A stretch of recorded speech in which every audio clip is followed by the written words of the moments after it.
Assalamualaikum warahmatullahi wabarakatuh. Perkenalkan, nama saya Salsabila Randa Putri dengan NIM A1A325050. Baik, di video ini saya menganalisis 3 artikel. Nah, yang pertama itu yang berjudul Dampak Perbedaan Akses Teknologi Terhadap Kesenjangan Sosial Ekonomi. Nah, di artikel pertama ini dijelaskan bahwa akses teknologi menjadi faktor penting dalam menentukan peluang seseorang untuk berkembang. Masyarakat yang memiliki akses internet, perangkat digital, dan kemampuan menggunakan teknologi cenderung lebih mudah memperoleh pendidikan, informasi, bahkan kesempatan kerja. Sebaliknya, kelompok masyarakat yang tidak memiliki akses tersebut mengalami hambatan dalam meningkatkan kualitas hidupnya. Akibatnya muncul kesenjangan pendapatan, kesempatan kerja, dan partisipasi ekonomi antar kelompok yang memiliki akses teknologi dan yang tidak. Nah, penelitian ini juga menegaskan bahwa teknologi bukan hanya alat komunikasi, tapi juga menjadi faktor yang mempengaruhi kesejahteraan sosial dan ekonomi masyarakat. Dari artikel pertama ini dapat dipahami bahwa masalah utama bukan hanya keberadaan teknologi, tetapi juga pemerataan aksesnya. Di banyak daerah terpencil, infrastruktur internet masih terbatas, sehingga masyarakat itu sulit menikmati manfaat digitalisasi. Nah, menurut pandangan saya, pemerintah perlu memperluas jaringan internet hingga ke wilayah pelosok, menyediakan pelatihan literasi digital, serta memberikan bantuan perangkat teknologi bagi kelompok masyarakat yang kurang mampu. Dengan demikian, teknologi dapat menjadi sarana pemerataan kesempatan, bukan justru memperlebar jurang kesenjangan sosial.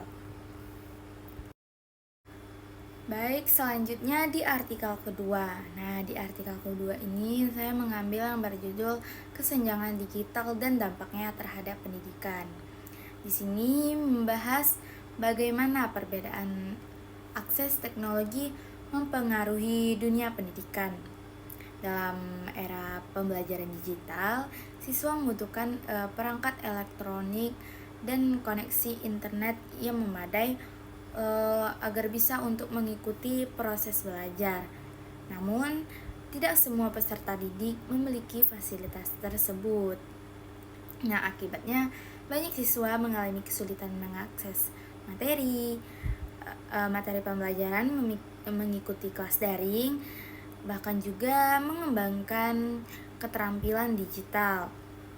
Nah, kondisi ini menyebabkan ketimpangan kualitas pendidikan antara siswa di daerah perkotaan dan pedesaan, serta antara kelompok ekonomi atas dan bawah. Nah, permasalahan pendidikan akibat kesenjangan digital ini menjadi sangat nyata ketika pembelajaran dilakukan secara daring. Siswa yang memiliki perangkat lengkap dapat belajar dengan lebih optimal, sedangkan siswa yang tidak memiliki akses memadai tertinggal dalam proses pembelajaran. Nah, menurut pandangan saya, solusi yang dapat dilakukan adalah meningkatkan penyediaan fasilitas teknologi di sekolah, memperluas akses internet gratis atau bersubsidi, serta memberikan pelatihan penggunaan teknologi kepada guru dan siswa. Selain itu, sekolah perlu menyediakan alternatif pembelajaran yang tetap agar bisa dapat diakses oleh siswa yang memiliki keterbatasan teknologi, agar tidak terjadi diskriminasi dalam memperoleh pendidikan. Baik, di artikel ketiga yang berjudul Implementasi Nilai Demokrasi sebagai Solusi bagi Pengentasan Kemiskinan dan Kesenjangan Sosial. Nah, dijelaskan bahwa kesenjangan sosial tidak hanya berkaitan dengan ekonomi, tetapi juga dengan nilai-nilai keadilan dan demokrasi. Nah, penelitian ini juga menjelaskan bahwa penerapan nilai demokrasi seperti keadilan sosial, kesetaraan hak, partisipasi masyarakat, dan penghormatan terhadap hukum dapat membantu mengurangi kemiskinan dan kesenjangan sosial.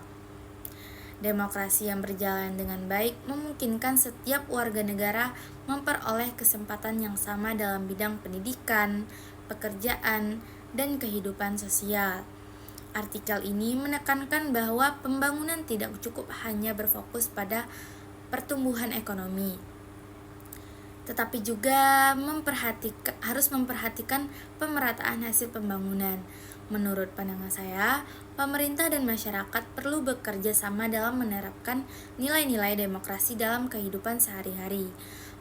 Program bantuan sosial harus diberikan secara adil dan tepat sasaran. Kesempatan pendidikan harus terbuka bagi semua kalangan, serta masyarakat perlu dilibatkan dalam proses pengambilan keputusan yang berkaitan dengan pembangunan daerahnya. Dengan demikian, kesenjangan sosial dapat dikurangi melalui kebijakan yang lebih inklusif dan berkeadilan.